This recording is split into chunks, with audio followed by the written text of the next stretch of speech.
faithfully conveying value by interpreting great books worldwide. Hello, this is Sally's Book Talk.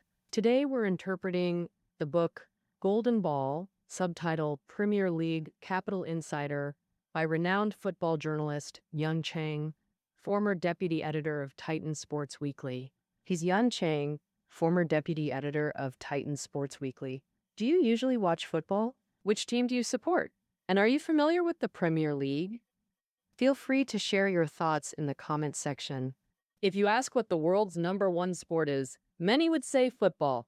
Indeed, the latest data shows the global football industry's annual value is a staggering $500 billion, accounting for 43% of all sports revenue, surpassing basketball, volleyball, and American football combined, and solidly holding its dominant position. The upcoming Qatar World Cup organizers expect to draw 1 million visitors and about 4 billion viewers, aiming for a total revenue of $17 billion.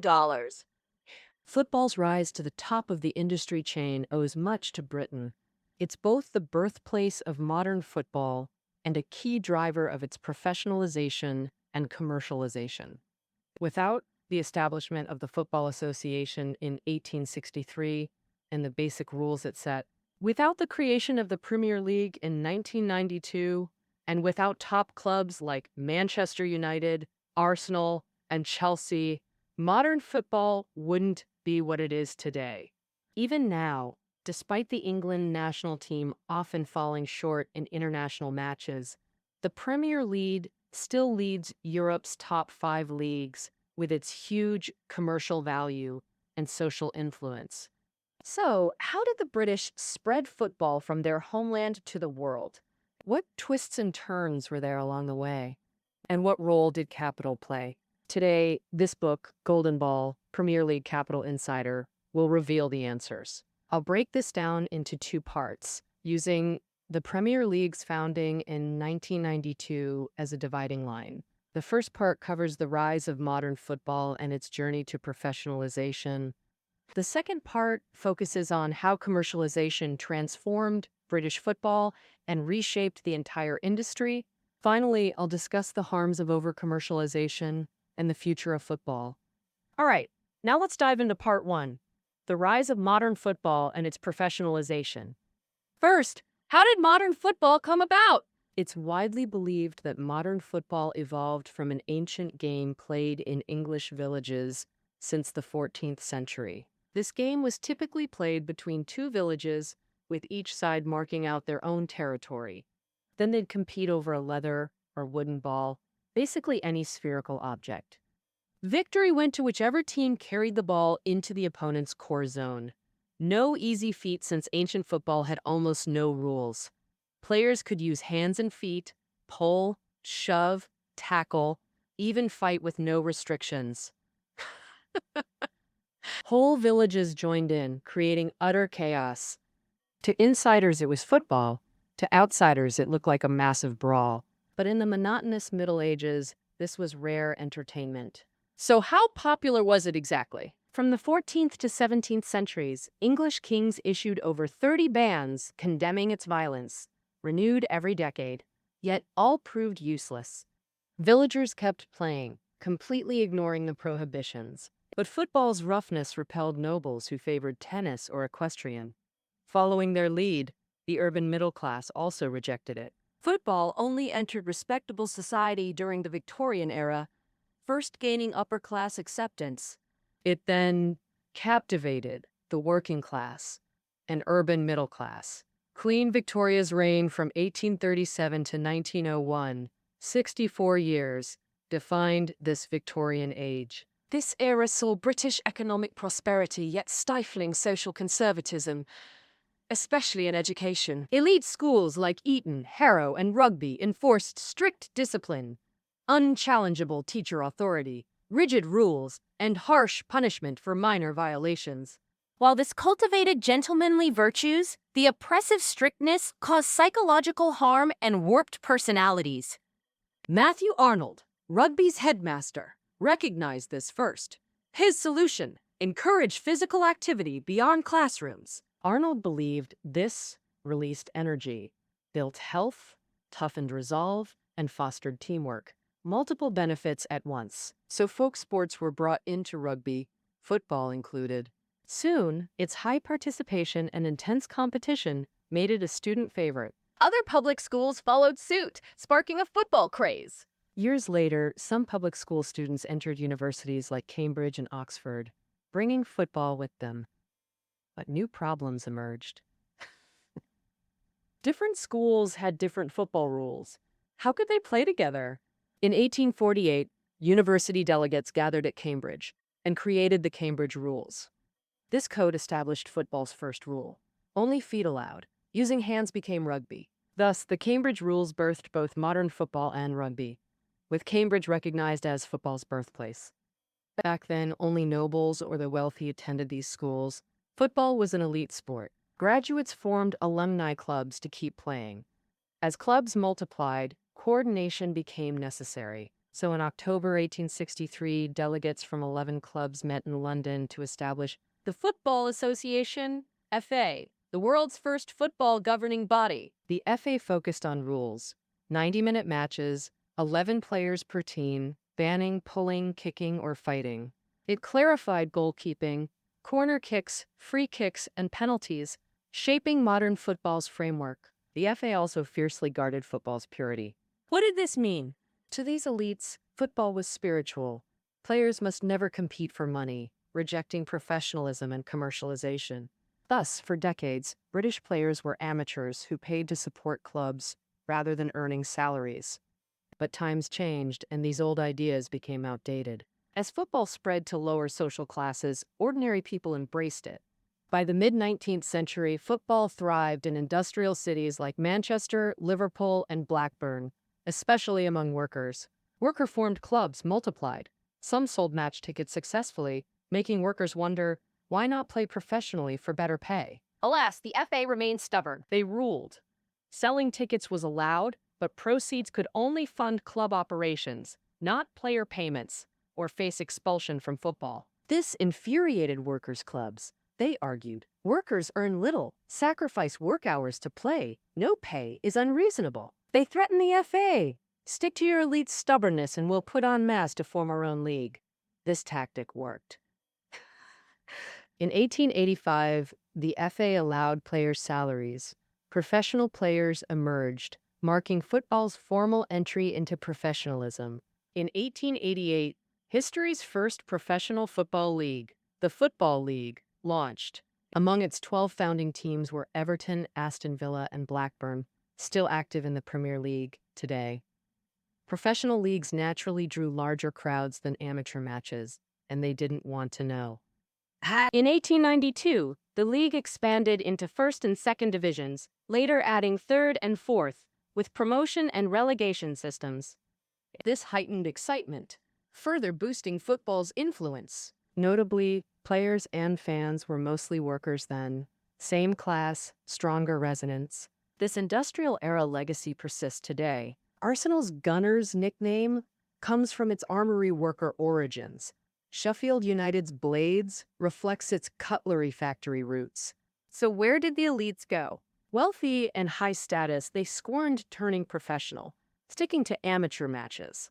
But if you thought elites bowed out, you'd be naive. Despite football's democratization, elites still controlled the FA. Through it, they desperately clung to their obsession, preserving football's purity. This manifested in 4 key measures. First, reserving FA Cup spots for amateur teams. The FA Cup, run annually by the FA, lets pro and amateur teams compete.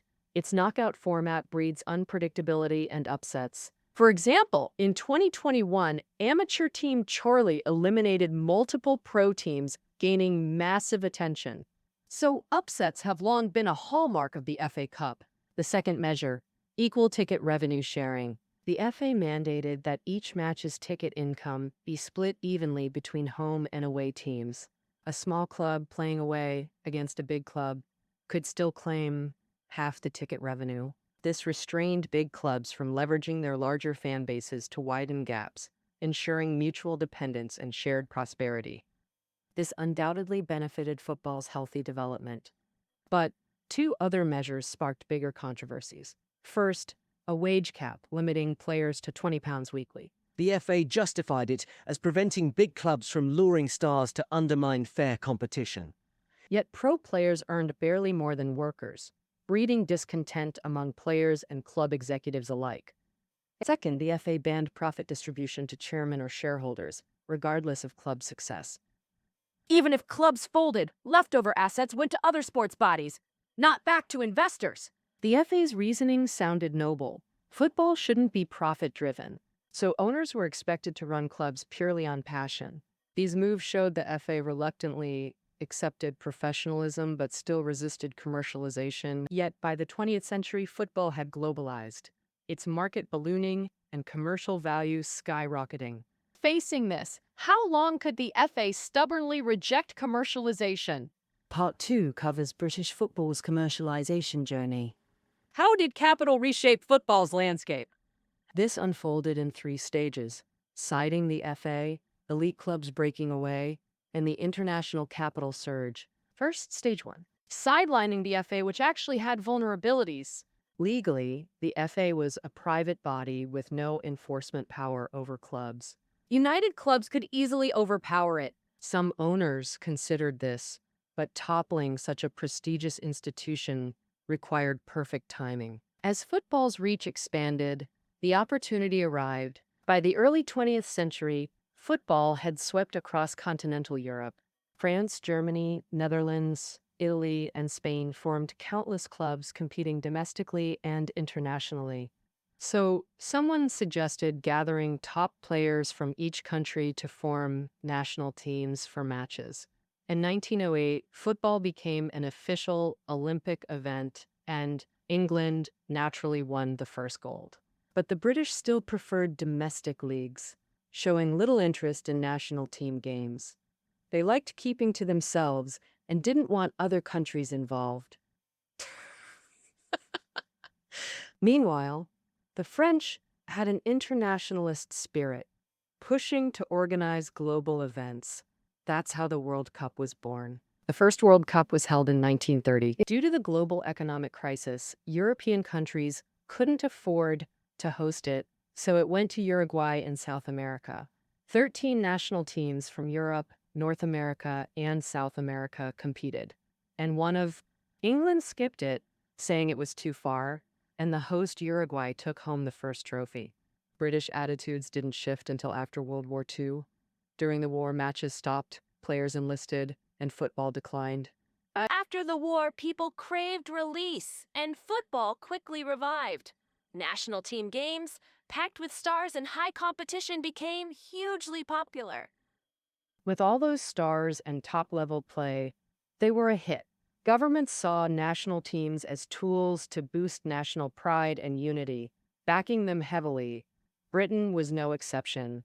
England's national team played international matches much more often, not just the World Cup every 4 years, but also the European Cup and various friendlies.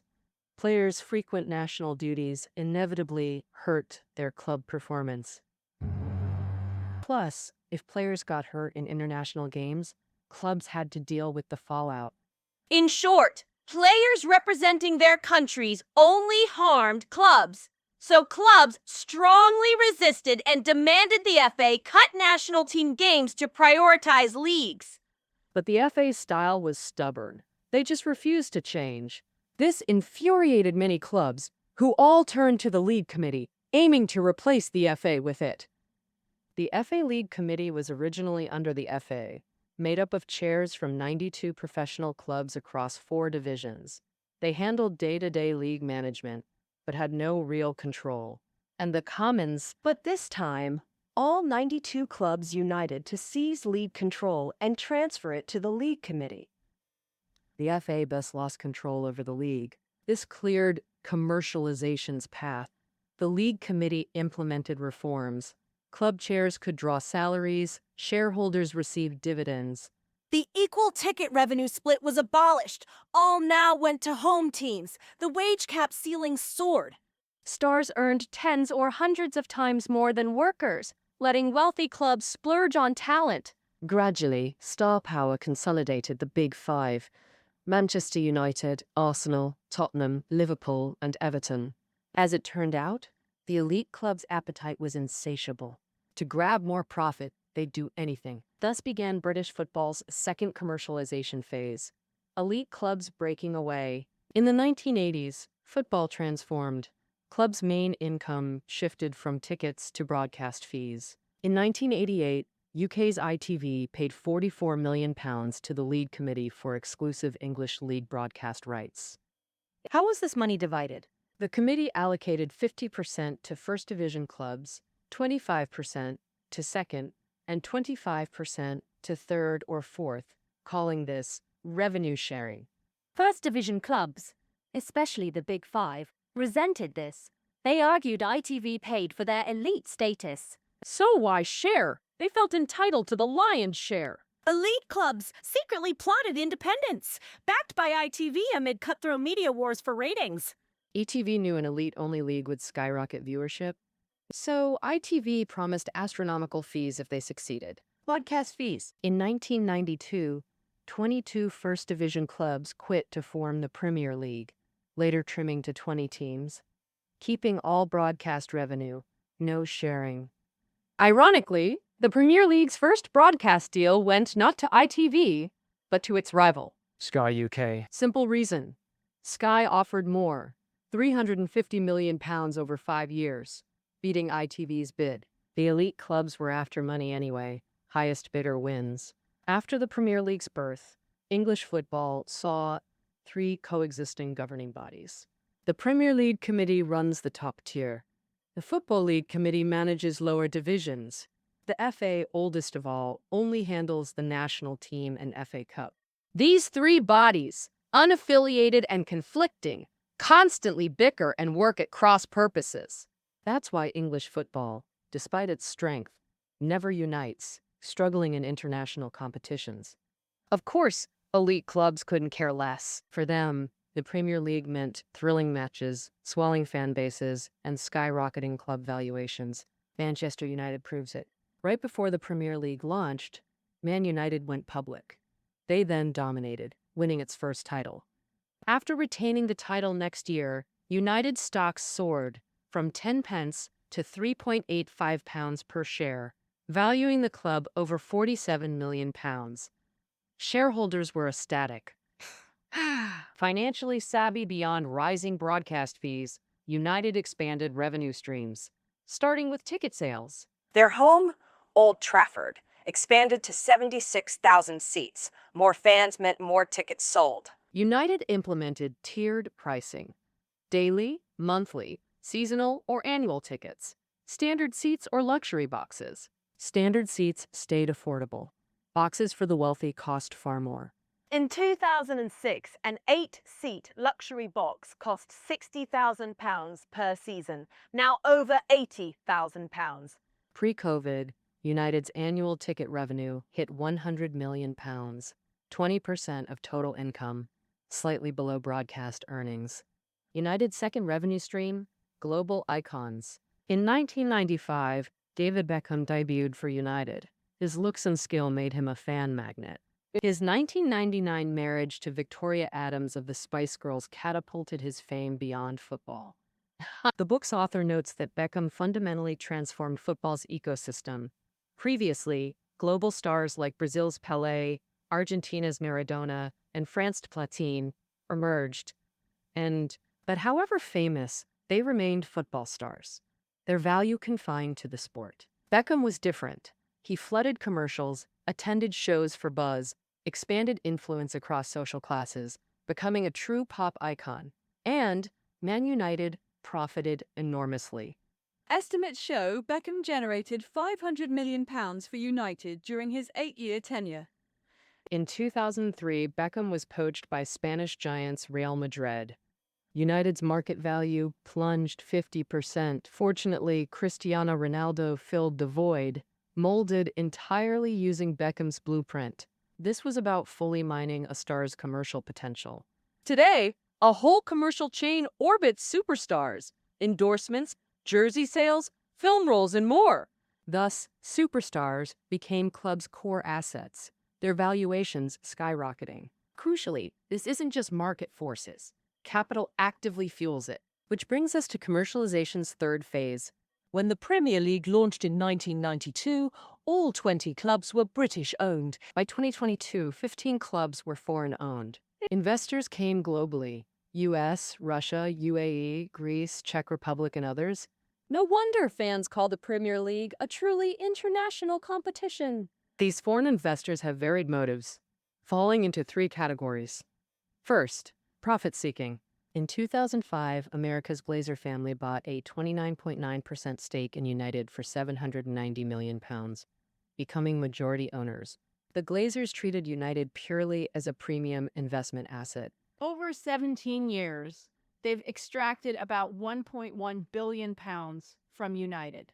Currently, United's total market value is around £2 billion. Second category, building personal image and brand influence. In 2008, UAE billionaire Mansour bought Premier League club Manchester City for £180 million. He also cleared all of City's debts immediately. Since then, Mansour's invested over £200 million yearly on star signings, propelling City to 6 Premier League titles in a decade, overshadowing local rivals United. So far, Mansour has poured £5 billion into Manchester City.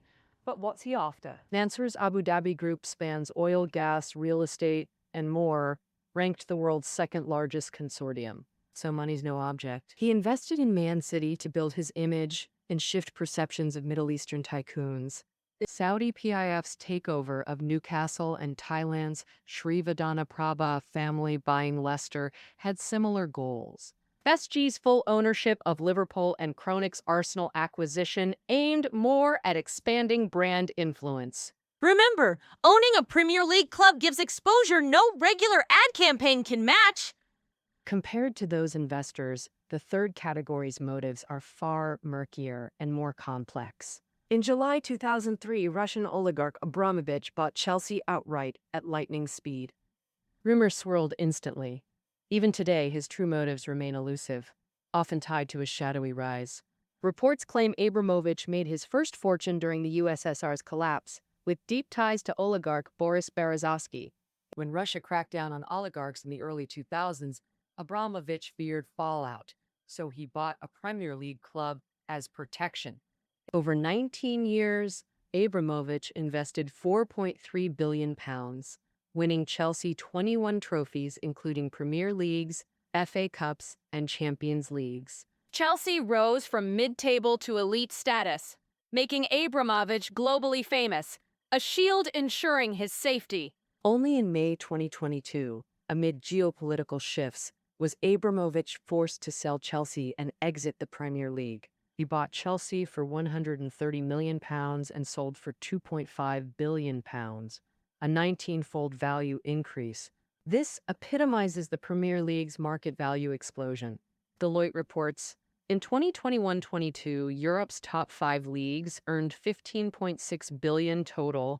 The Premier League alone took $6.4 billion, 41.7%, dwarfing the NBA. While the NBA reigns globally, the Premier League stands as football's most successful commercial model, a blueprint nation's study.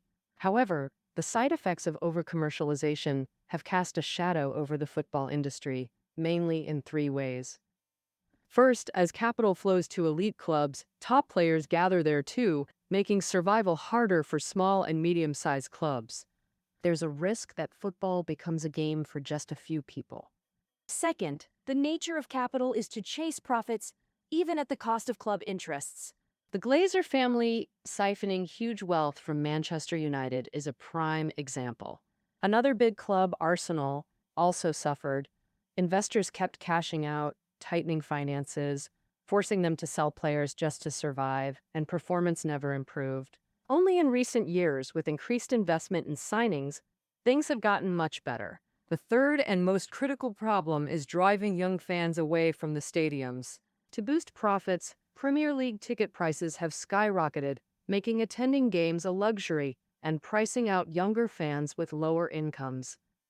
A 2016 statistic showed the average age of Premier League fans exceeded 40, way too high, and it's even worse in lower leagues. Besides expensive tickets, sports like basketball, tennis, baseball, and frisbee are also pulling fans away. The booming esports scene has captivated tons of teens. Losing the youth means losing the future. This poses a huge challenge to football's future prospects. How to tackle this is undoubtedly a major challenge for football professionals. What do you think about this? Do you think football will stay as popular as before and keep its spot as the world's #1 sport? Feel free to, share your thoughts in the comments section. All right, that wraps up our interpretation of Golden Ball, Premier League Capital Insider. Reading notes are below the audio. See you next time.